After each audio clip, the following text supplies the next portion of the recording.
What's up, everybody? Listen, we are back. We are back. I cannot believe it's already time for Thanksgiving. In a few weeks. And Christmas right after that. Yes. And y'all, you know what comes with the holidays? Not only joy and family and love and fun and fellowship, but sometimes it can be a little bit what, sweetheart? Stressful. So we're going to talk about all of that. We're going to talk about undressing Thanksgiving stressing. Stay with us. We're going somewhere. Just takes a little effort, we can work it out. These things go hand in hand, know what I'm talking about. But can we have one without the other, one without the other, yeah. One without the other, one without the other, yeah. We made it through the test, strengthening love and sex. We made it through the test, strengthening love and sex. Hey everybody, we're back and we just want to stop by. We know we're getting into the holiday season and it's a lot that has to go into preparing for it. Just the other day, my wife and I were blowing up 1,000 zillion balloons to make an arch, and I got my workout on. I was pumping it up, she was pumping it up, and she made a beautiful arch. She's so creative. But I got a sneaky suspicion that with all that creativity and preparation, baby, it can be a little bit stressful for you. Is that right? You're absolutely right. It's very stressful trying to make your home more festive for the holiday season. Why do so many women stress out over the holidays? Why do you think it's just a big stressor? Why? Because we want to have, create an atmosphere that is not just showing what that particular holiday season is about, but we want our home to be warm and inviting so when family and friends come over that they feel the extra love. And the cleanness. Oh, your house should be clean all the time, but yes, definitely. But there's this extra pressure, I believe, especially, I know mom's not here, but when moms would come to the house, is there an extra level of stress that comes with, my mama's coming? Oh yes, all the towels needs to be the same color, folded in the same way, white glove in it, everything. But no, my mom wasn't like that. You feel like a little girl again, right? Oh yes, making sure that my corners are good, yes. So what we're going to do, we're going to undress the Thanksgiving stress. And so we're going to give you some tips on how to get, not just for Thanksgiving, but to get ready for the holidays. So what would you say the first thing people need to do to de-stress or to mitigate the stress that comes with the holidays? Well, one, I think you need to set realistic expectations. One, okay, this is going to be a family gathering. In those realistic expectations, setting those boundaries on when family come over, how everything is going to flow. Pretty much have an agenda for that gathering. So boundaries, let's talk about that. So does that include like, hey, y'all can't go in that living room, y'all can't go in the bedroom, boundaries?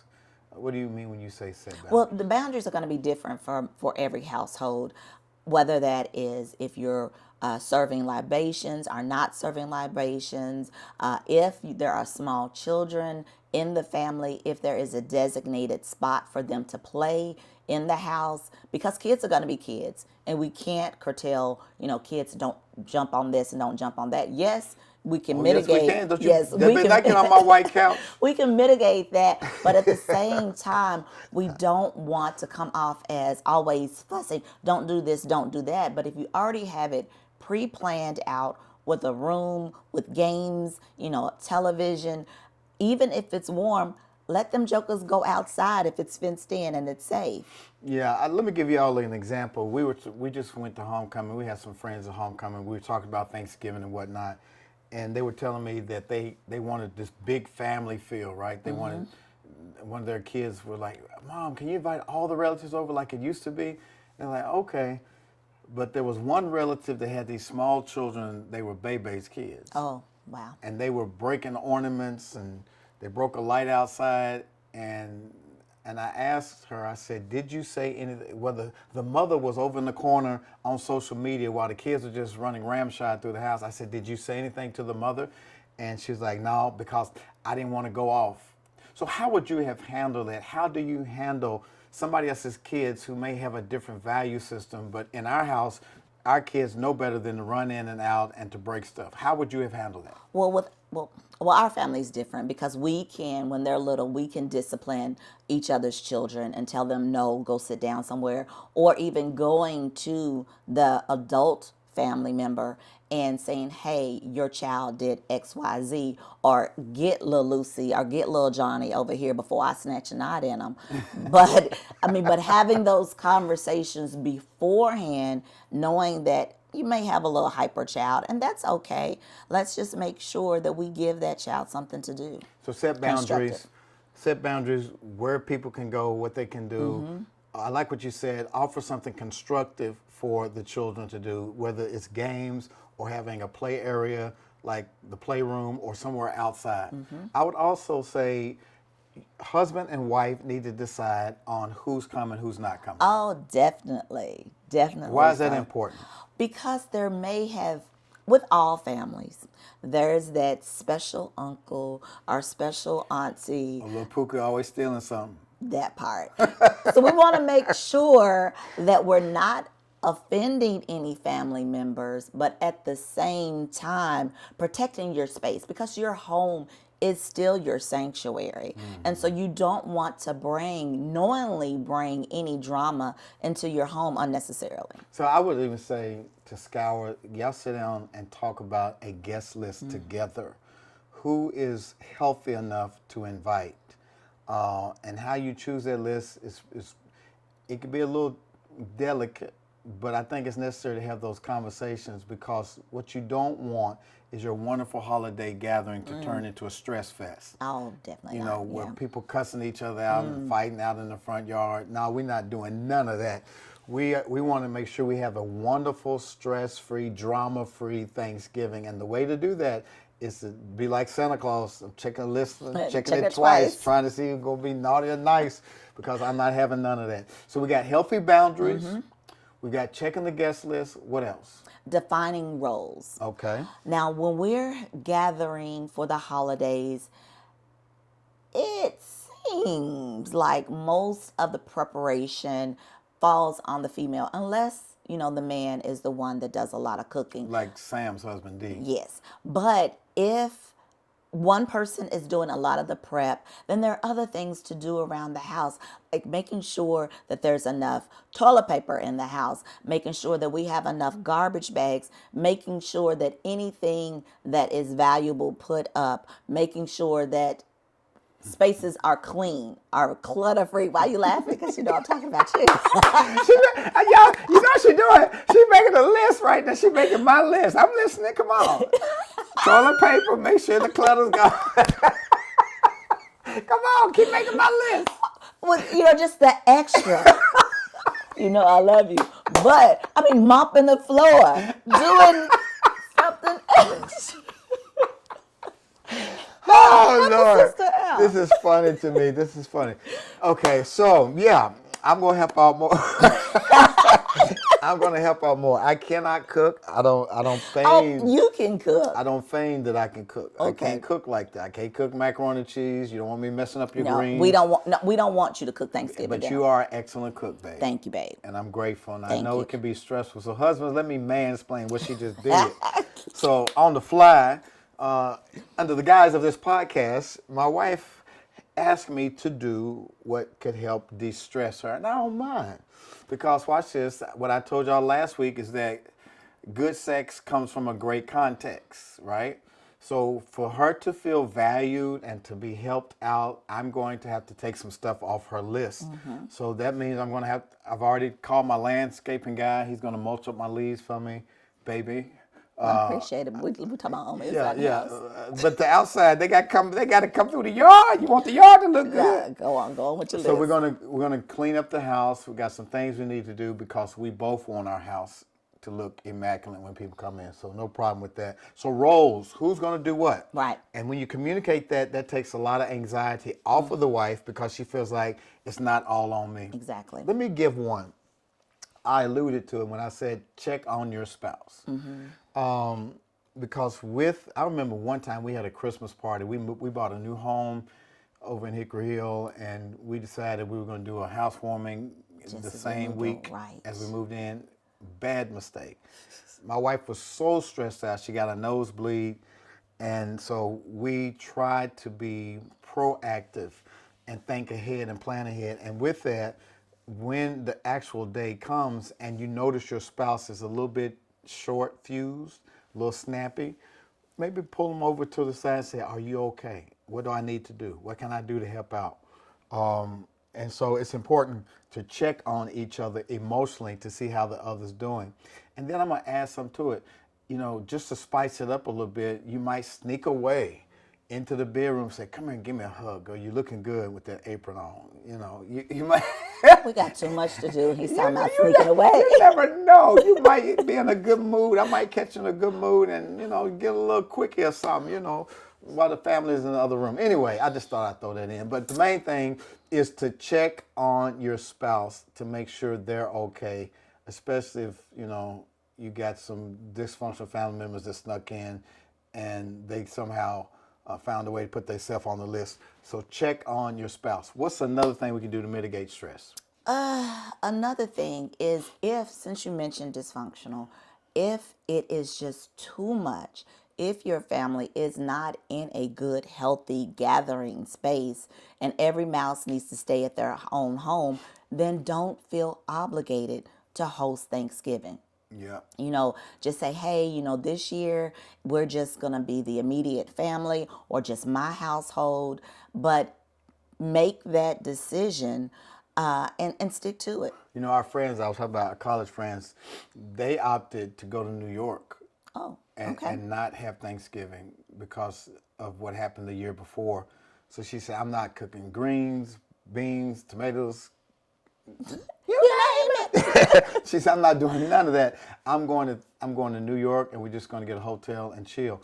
And so sometimes you might have to call a timeout on family because of where you guys are. Or watch this, you may be grieving. You may have lost a mom or a dad, and it just doesn't feel the same. So give yourself that break. And then watch this, give yourself grace for intimacy. I was joking a while ago, but I was serious. If you could sneak something in, but if you can't, give yourself grace. What does that mean? Because we're so consumed with making sure everybody's good, and we got to make store runs and clean up what the little ones just messed up, or clean up after our dog, there's going to be some stress. And so you may not have a lot of intimacy that week. And so you got to give yourself grace to say, okay, it's okay that she's tired. It's okay that he's tired. And I'm not going to get some sex tonight, but I look forward to when everybody's gone, we'll reconnect. Which leads me to my other point, and maybe you can speak on this.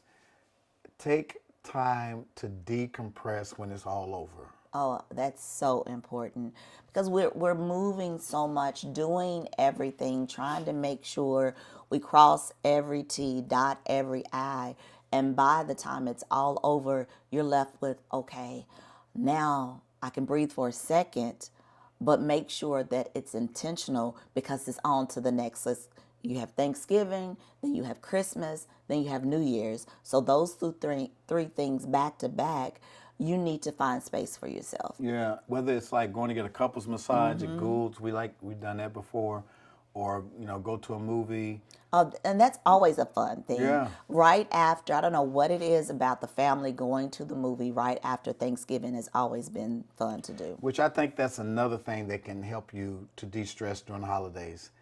Come up with a schedule ahead of time, right? A beginning point and an ending point. Why is that necessary? Well, if you send out the agenda to the family ahead of time, they know what time to get there and they know what time it's over. Let me say that again. You try to put folks out. They know what time it begins and they know what time it's over. Like my cousin Henry Neal used to say, it's good for every mouse to go to its own house when it's over. And I think also just to give people an idea of what to bring, what to look forward to. Okay, you're bringing Uno, you're bringing the drinks, you're bringing the plates. Everybody knows what to expect. So a programming schedule. Anything else that you can think of on how to alleviate stress during the holidays? No, just make sure that the entire family is involved, because it's just not, it's the ultimate goal is giving thanks. That part. And we're thanking God, for our family that's still here and those that's not. Yeah, yeah. And this is a time for us to come together. It's all about love. It's all about love. And if we don't have that, what's the purpose of coming together? You got to remember, what is the mission for this holiday? For Thanksgiving, like my wife said, it's all about coming around the table and being thankful for those that are here and even remembering those that are gone on. And this will be our first Thanksgiving without Mother Coble, and so we're going to miss her, but yet we're going to love on each other, and we're going to get through this together. And then Christmas, we wanted to go on a cruise, but the way our bank account is set up right now, we couldn't do it, so we decided we're going to stay home for Christmas. And I told my wife, I said, I want to lean into Kwanzaa more to get away from the capitalistic emphasis on Christmas. Kwanzaa emphasizes making gifts for one another. And I even suggested that we draw names, because our kids are older. We're not going out buying a bunch of toys and stuff. We're not going to go into debt for Christmas.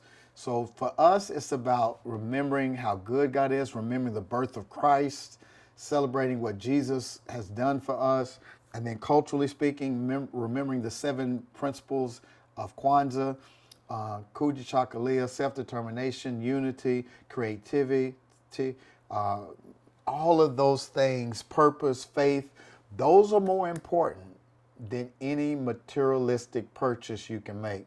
So the way to de-stress around the holidays is to remember what the holidays are all about. Absolutely. To keep the main thing the main thing. Look at your guest list. Make sure the people you invite in your home are healthy enough to come into your space. Make sure you're clear about the boundaries, where you can go, what you can do. Make sure you come up with some group norms that work for your family. And please make sure the Wi-Fi is working, or your kids are going to go crazy. And have fun. Have fun, yes. Have fun. Tomorrow is not promised. Enjoy your family today. Because life is short. I was telling my wife when we was doing this podcast that it's so important that we love each other with the time that we have left. We don't know how much time any of us have on this earth. I was reading in scripture this morning where it says that some may live to 70, some may be blessed to live to 80. But what we should do is remember the Lord while we yet live, and to love each other while we yet live. Cherish these days. They are fleeting, they are short. So love your family with everything you got. I got to get ready to go, because y'all heard my list, right? I got to mop the floor. I got to go get some trash bags. I got to go get the clutter. And I need you to clean out the garage. Oh, my gosh. Help me, somebody. You got it. Listen, we always want to remind you that we are here to help coach couples through whatever it is you're going through. We have theedencircle.com. Go check it out, theedencircle.com. What do we do there? We coach couples through life, whether they get stuck in relationships, overcoming past hurts, how to increase intimacy, how to have the best sex you've ever had. We meet once a month for webinars. We meet once a quarter for meetups. We got this wonderful retreat coming up in June of next year. It's called Love on the Bluff, and it's going to be amazing. We'll tell you a little bit more about it later. But if you need us, we're here. Do me a favor. If you like this podcast, like it, comment, and share. And please subscribe. Go to Dr. Stacy Spencer's YouTube channel. Like I said, baby, in the spring, we got a whole new channel dedicated to just what we're talking about, being naked and unashamed. And that's going to launch in the spring of 2024, so stay tuned for that. Anything else you want to say? No. All right. I got work to do. We love you guys. Thank y'all for tuning in to the Strengthening Love and Sex podcast. And until next time, be blessed and do not stress. We'll see you soon. See you soon.